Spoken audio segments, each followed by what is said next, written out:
요즘은요, 어떤 시대를 살아가고 있습니까? 라고 한다면 조금 힘든 시대를 살아가고 있습니다.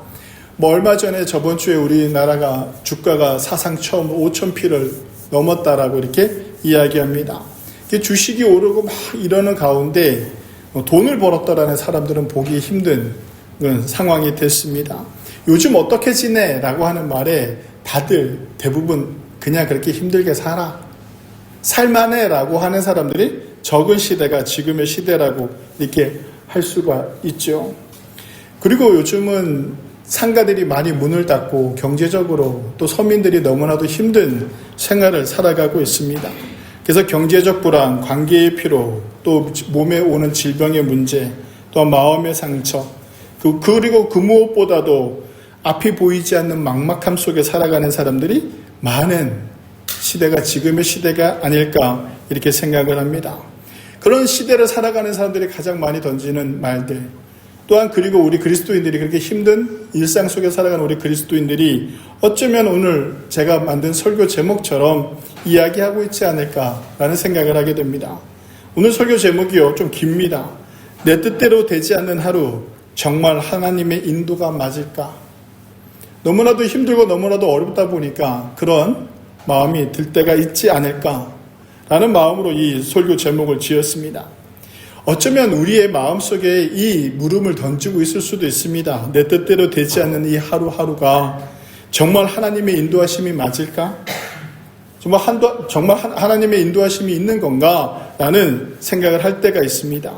오늘 우리는요, 시편 23편 말씀을 통해서요, 하나님이 어떻게 우리를 인도하시는지, 그리고 우리는 어떤 태도로 매일매일의 하루라는 길을 어떻게 걸어가야 하는지 함께 살펴보고 나누고자 합니다. 오늘 우리가 먼저 본 시편 말씀에 보면요, 1절에 보면 여호와는 나의 목자시니 내게 부족함이 없으리로다 라고 이렇게 고백을 합니다. 이 구절이요, 우리는 너무나도 잘 아는 구절입니다. 시편 23편은요, 이렇게 액자로도 참 많이 나오는 액자이기도 하죠. 그래서 모든 가정에 하나씩쯤 있을 만한 그런 성경 구절이기도 합니다. 여호와는 나의 목자시니 내게 부족함이 없으리로다 라고 할 때 여기에 나오는 등장 목자라는 단어를 우리가 좀 보면 좋을 것 같습니다. 히브리어로 목자는요, 로이라고 이렇게 있습니다. 근데 원래는 이게 목자는 먹이를 주는 사람, 돌보는 사람, 이런 의미를 가지고 있는데 이 히브리어에서 이 목자라는 개념은 보호하는 사람, 방향을 제시하는 사람, 그 다음 위험을 대신 감당해주는 사람을 어떤 사람이라고 하냐면 목자라고 이렇게 표현을 합니다. 다윗은요, 여기서 특별한 게 뭐냐면 하나님을 표현을 할 때 여호와는 나의 목자신이라고 이렇게 하잖아요. 근데 우리가 신앙생활을 하면서 보면 어떤 모습이냐면 여호와는 나의 공급자시니 라는 신앙생활을 많이 가지고 있다는 겁니다. 이 목자라는 단어가 너무나도 성숙한 단어이기도 합니다. 나를 이끌어 주시는 분으로 우리가 생각해야 되는 하나님을 어떻게 생각하냐면 우리는 공급자로 생각한다는, 내가 필요를 채워주시는 분, 나의 필요를 채워주시는 분이라고 고백하는 것이 아니라 다윗이 어떻게 고백한다고요? 나의 목자라고 고백을 하는 것이죠. 안정적인 기준이요, 사라진 시대를 살아가는 우리는요, 끊임없이 우리에게 질문을 던집니다. 이 선택이 맞을까? 이 길의 끝에는 뭐가 있을까? 지금 내가 잘 살아가고 있는가? 신앙에도요, 똑같이 이야기하고 있습니다. 근데 우리는요, 혼자가 아닌데도 불구하고 혼자 결정하고 혼자 책임지고 혼자 무너지는 인생을 살아갑니다. 그러나 시편 기자는 말합니다. 뭐라고 얘기하면 하나님이 나의 목자십니다 라고 이렇게 이야기하면서 뭐라고 얘기합니까? 내가 부족함이 없다라고 이렇게 표현을 합니다.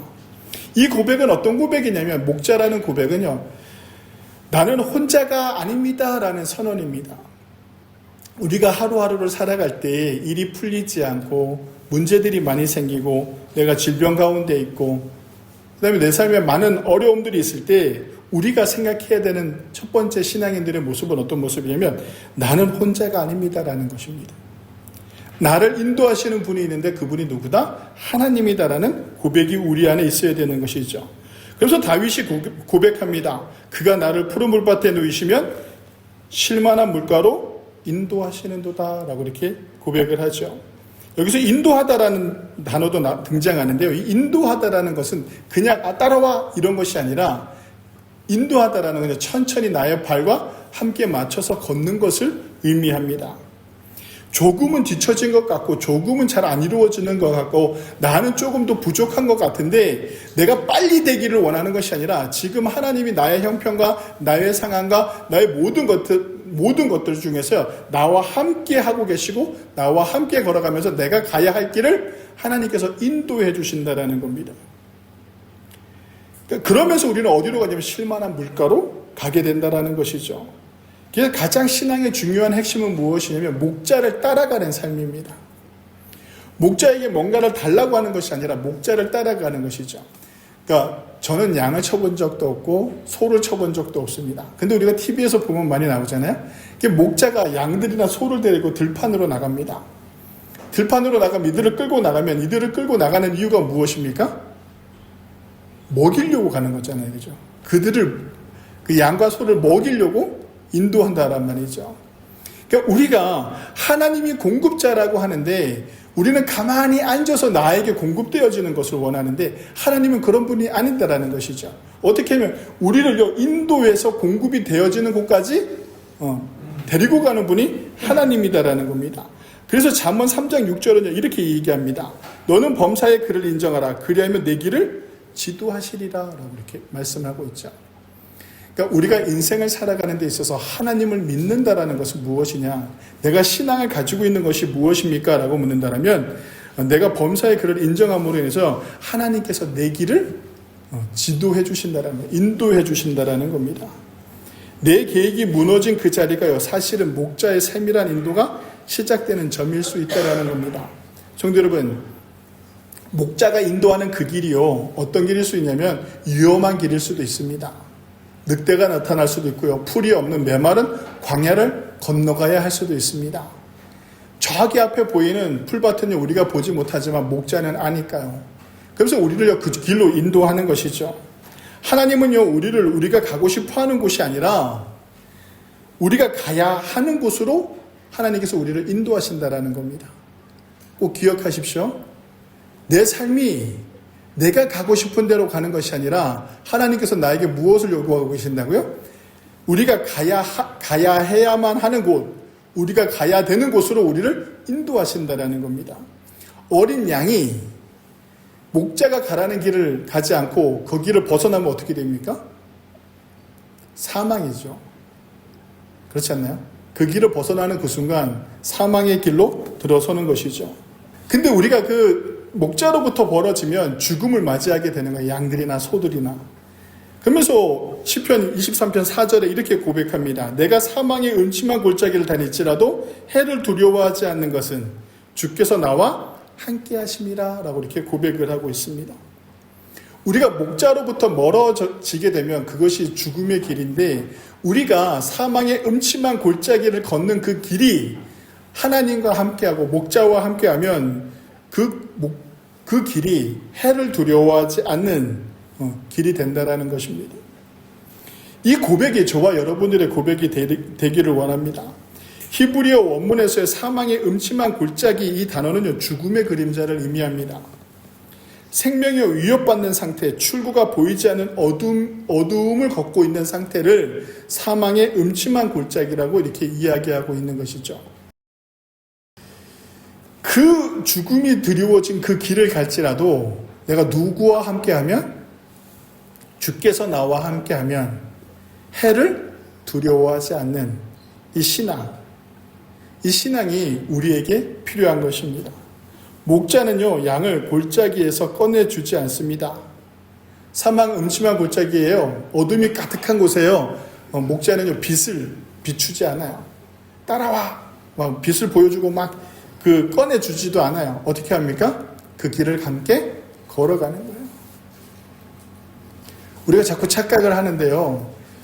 주께서 나와 함께함이라는 이 고백은 다윗이요, 죽음 가운데 그가 처했을 때 어떤 생각을 하게 된 거냐면 하나님 나를 여기서 꺼내주십시오 라고 얘기한 게 아니라 어떻게 한 겁니까? 하나님이 나와 함께하고 계시는구나. 그래서 내가 이 죽음의 길을 걷는더라도 내가 해를 두려워하지 않을 수 있겠구나 라는 이 고백이 오늘 다윗의 고백이라고 할 수 있습니다. 많은 성도들이 이렇게 생각합니다. 하나님이 계시면 왜 이런 일이 생길까? 나의 믿음이 약해서 이런 고난이 오는 걸까? 그러나 성경은 말합니다. 고난은요, 믿음의 부재가 아니라 인도하심의 경로를 이탈한 거라는 것이죠. 하나님의 뜻에서 이탈했기 때문에 우리에게 오는 어려움이 있는 것입니다. 그리고 또 그 어려운 가운데 있다라는 것은요, 하나님이 나를 그 어려운 가운데로 인도하고 있다라는 겁니다. 그걸 우리가 인정해야 되는 것이죠. 지금 내가 이 어려운 길을 걸어가는 것은 어떤 이유냐면 하나님이 나를 그 길로 인도하고 계신다라는 신앙의 고백이 우리에게 있어야 합니다. 환경이 바뀌는 것보다 해석이 바뀌는 것이 중요합니다. 신앙의 성숙은요, 환경을 바꾸려고 하지 않습니다. 신앙에 성숙한 사람들은요, 생각을, 해석을 바꾸는 사람들이라고 할 수 있습니다. 해석이 바뀐다라는 것은요, 사건을, 나한테 일어나는 모든 일을 하나님의 섭리로 인정한다라는 겁니다. 미성숙한 시간은요, 사건을요, 점으로 봅니다. 하나의 점. 오늘 힘들면 내 인생 전체가 불행하다고 느낍니다. 그러나 성숙한 신앙에는요, 사건을요, 선으로 봅니다. 선. 이렇게 이어지는 선. 지금의 고통이 내 인생의 결론이 아니다라는 거예요. 점은요, 마침표예요. 끝났다라고 표현을 하는 거잖아요. 근데 선은 뭐예요? 계속 이어지고 있는 것이죠. 하나님께서 써내려가시는 위대한 서사의 가정 속에 내가 속해 있다라고 생각하는 것입니다. 그리고 우리가 히브리어로 광야라는 단어가 미드바르인데요. 흥미롭게도 이 미드바르라는 원어가 어디서 출발했느냐라고 하면 다바르라고 해가지고요. 말씀하시다에서 출발한 겁니다. 말씀하시다라는 언어와 광야라는 미드바라는 언어가 거의 비슷한 단어에서 나왔다라는 것이죠. 즉 환경적으로 죽음의 땅이지만 신앙적으로 해석하면요, 그곳은 하나님의 말씀이 들리는 곳입니다.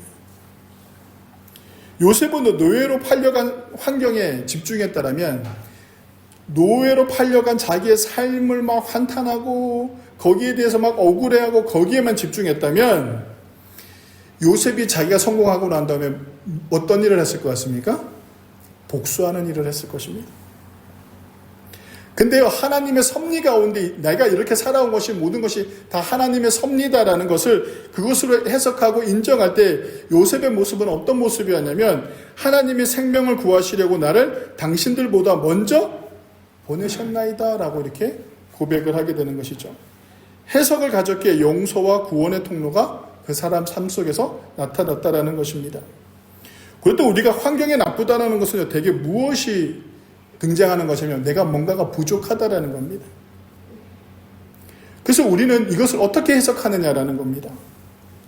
해석이 바뀌면 그 결핍은요, 하나님이 일하실 여백이라는 것입니다. 지금 우리에게 부족한 게 있나요? 여러분들의 결핍이 무엇입니까? 물질일 수도 있고, 사랑일 수도 있고, 사람일 수도 있고, 시간일 수도 있고, 얼마나 많은 것들이 건강일 수도 있고, 여러분들에게 오는 이 결핍이 하나님이 일하실 여백이라고 생각할 때 내 잔이 비었다라고 고백하지 않게 된다는 것이죠. 이것은 그냥 환경적인 것뿐입니다. 내 잔을 채우실 하나님을 기대한다는 것. 오늘 시편 23편 기자가 고백하는 것처럼 내 잔이 넘치나이다. 다윗이 이 신앙을 고백할 때, 이 시로 하나님을 고백할 때요, 당신의 이 삶은 잔이 넘치는 삶이 아니었다는 거예요. 고통 속에 있고 사망의 음침한 골짜기를 다니고 있고 처자의 모든 것을 다 잃어버린 상태에서도 다윗이 하나님 앞에 기대했던 것은 무엇이냐? 그의 섭리는 하나님이 내 잔을 채우실 것이다라는 겁니다. 사도 바울은 육체의 가시라는 최악의 환경 속에서 이렇게 고백을 합니다. 하나님, 내가 이 육신의 고통이 있는데 이것만 해결되면 더 많은 일을 할 수 있을 것입니다 라고 얘기했더니 하나님께서 그에게 주신 답이 무엇입니까? 내 은혜가 내게 족하다. 고쳐주지 않았다라고요. 우리가 환경을 보게 되면 바울같이 내가 병이 들어서 힘든데 하나님 앞에 열심히 기도했더니 하나님이 들어주지 않았어요. 그러면 여러분들은 어떤 마음이 들겠습니까?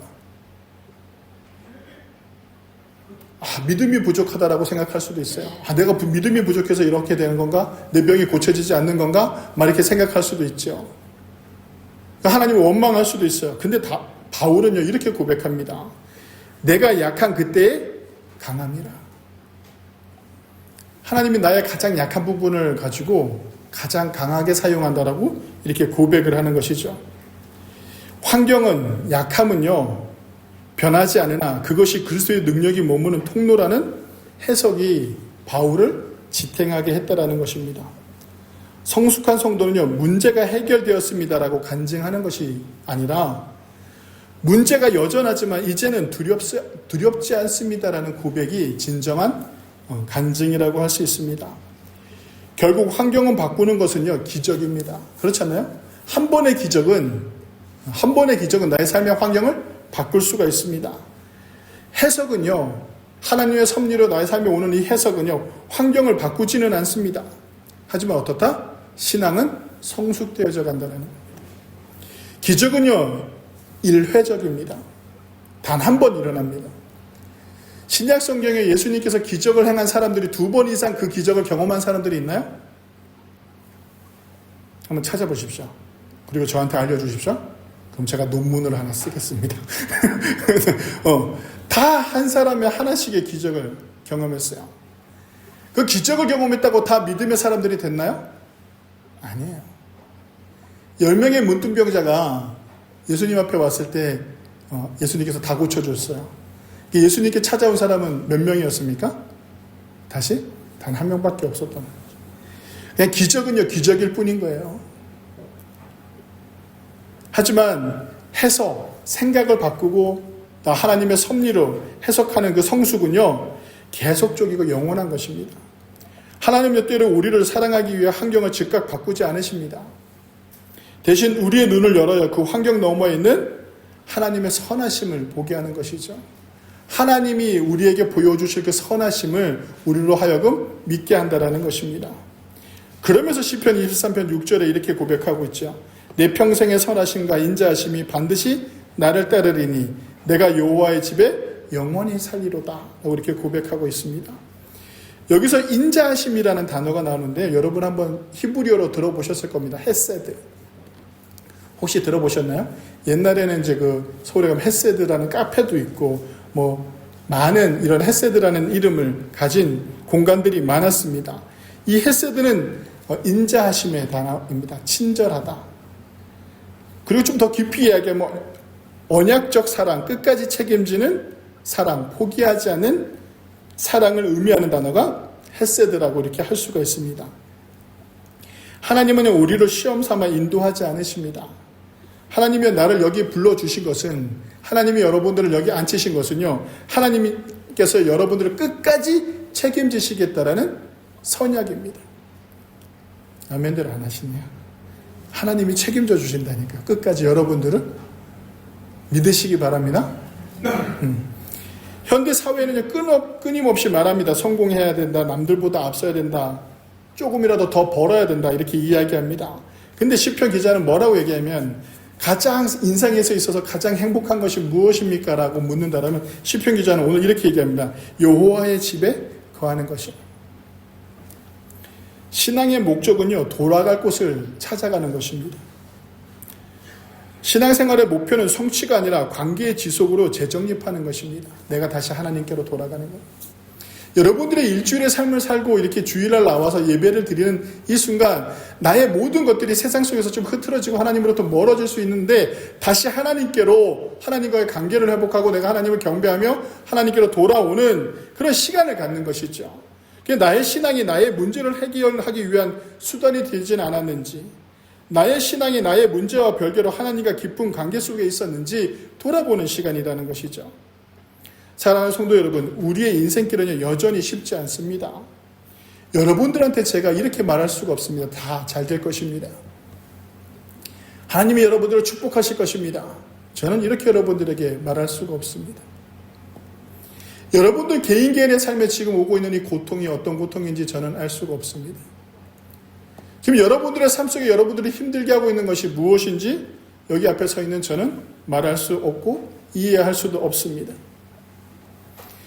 그리고 여러분들의 삶이 어쩌면 오늘 설교 제목처럼 내 뜻대로 되지 않는 하루, 정말 하나님의 인도가 맞을까라는 그런 물음 속에 살아가고 있을 것이라는 것도 저는 충분히 이해하고 그 마음도 충분히 헤아릴 수 있습니다. 그 그 마음속에 딱 하나 여러분들에게 말씀을 부탁하고 싶은 것은 여러분들이 혼자 걷고 있지 않다라는 것입니다. 그래서 오늘 우리는 이 찬송을 부를 수가 있는 것이죠. 우리가 예배 찬양 가운데 불렀던 나의 갈 길 다 가도록 예수 인도하시니 그의 사랑 어찌 큰지 말로 못하네. 내 인생의 사망의 음침한 골짜기 같은 길은 여전히 남아 있을 것입니다. 여러분들의 삶에 어려웠고 고통스러운 것들은 여전히 남아 있을 것입니다. 하지만 나와 동행하며 나를 인도하시는 분이 계시다라는 것을 꼭 기억하시기 바랍니다. 지금도 하나님께서 여러분들 곁에서 여러분들과 함께 그 길을 걷고 있다라는 것이죠. 오늘 말씀을 맺고자 합니다. 시편 23편 마지막 단어는요, 뭐로 끝나냐면 영원히 살리로다로 끝납니다. 우리의 삶은요, 결핍으로 시작했으나 목자의 인도하심을 거쳐 영원한 안식으로 들어가는 완성의 삶을 살아가게 되는 것이죠. 세상은 여러분에게 어쩌면 야, 그것밖에 못 살아? 그것밖에 안 돼? 라고 이야기할 수 있습니다. 그러나 선한 목자 되신 예수님은요, 내가 너를 위하여 목숨을 버렸고 지금도 너와 함께 걷고 있다고 우리에게 말씀해주고 있는 것입니다. 이번 한 주간 여러분의 삶의 현장에서 하나님의 그 인도하심을, 그분의 지팡이와 막대기를 경험하시는 저와 여러분들이 되시기를 바랍니다. 여러분은 혼자가 아닙니다. 외롭다라고 혼자라고 여기지 않기를 원합니다. 부족함이 없는 은혜가 이미 여러분 곁에 와 있습니다. 내 뜻대로 되지 않는 하루, 정말 하나님의 인도가 맞을까라는 생각이 들 때 시편 23편 이 시가 여러분들의 고백이 되기를, 여러분들의 묵상이 되기를 주님의 이름으로 간절히 축원합니다. 기도하시겠습니다.